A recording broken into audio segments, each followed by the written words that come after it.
I want to chat a little bit about when your kids lash out at you, and not even necessarily whenever they are doing it on purpose, but just the dynamic of whenever you're constantly around a toxic person and the behaviors that you pick up or your kids are going to pick up that are going to translate to their interactions with you.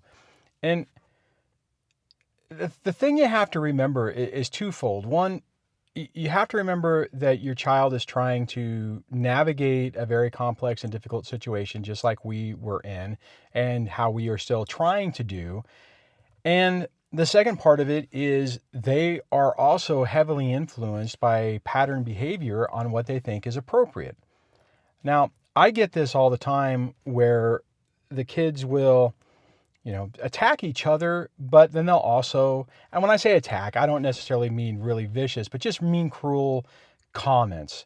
It's like they're always trying to put each other down. They're always trying to find a reason to go off on somebody. And it's really frustrating because you don't want them to do it. You want the attitude to stop. You want them to learn better. But for those of us who have either 50-50 or less amount of time, we really don't have the amount of time that we'd really need to pattern better behavior. I mean, we can still try and we can still use a lot of these times and these experiences as learning moments to try to convince our kids, well, not convince them, but just to try to show them there's a better way. Now, don't necessarily expect that they're going to just, boom, jump into it and be able to knock it out right out of the park. It's going to be an ongoing effort to where you're going to try to demonstrate to them and show them that there's a different way.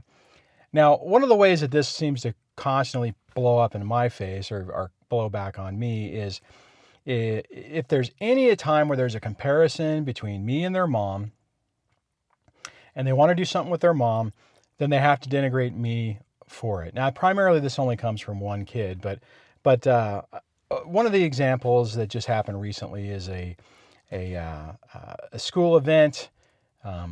My daughter needs to bring stuff for a bake sale, and told me about it the other day. And I'm like, oh crap. Okay, well, I mean, so do we have to do anything?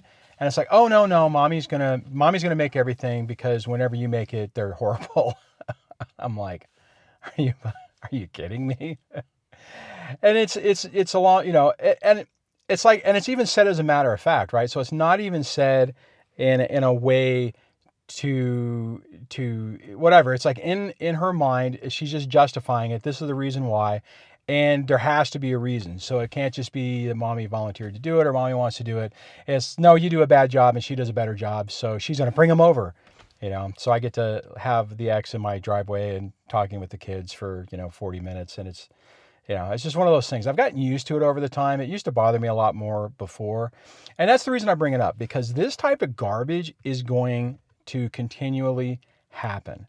And what you need to do is not fixate and focus on those one-off moments, but to look at the overall picture. Whenever your ex isn't involved in the picture, whenever mom or dad isn't trying to do something else or trying to be a part of something, what exactly is it when it's just you and your kids? Because that's really the key and the real indicator of really what's going on.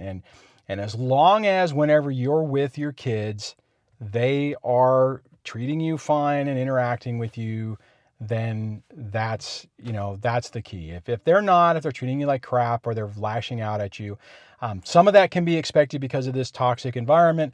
So you got to be a little bit careful on that. And that's where we have to play that good cop, bad cop really well, because whenever they're lashing out, if we lash back out, it compounds things and makes things worse. So,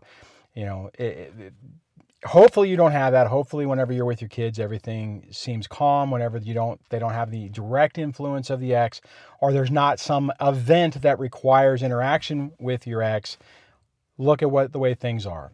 The other thing I want to mention, if you're dealing with severe parental alienation and you're not getting to see your kids and they fall in trap to that, one, you got to remember that whenever they are directly in with the other parent and the other parent is feeding them that you're a monster, their survival is going to dictate that they're going to have to placate that other parent and back it up and play that game.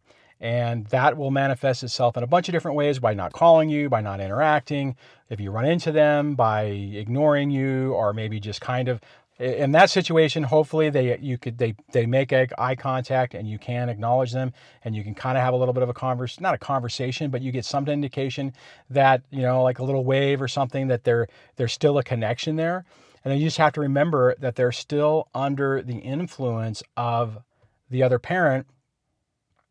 And if they acknowledge that, they'll be punished for it. There was a caller on the last live show, or live show 104, that towards the end of the show, if you want to check it out, where that was one of the things is that there's parental alienation going on and a lot of smear campaign going on. And whenever, in this particular instance, the caller's daughter acknowledged her and communicated with her, she was publicly punished in front of everybody. Now, when I talked to that person and we delved into more of the situation of the story, when she's with her daughter, there's that alienation isn't rolling over, or rolling over into her private time or her personal time with her daughter. So that's the thing. So just to before I run this off, to leave this video is, realize what your kids are going through. Realize that they're dealing with a lot of stress and issues that are really complicated.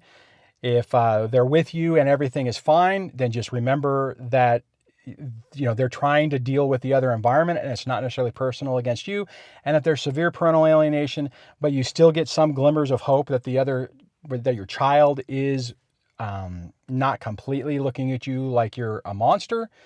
That's the key.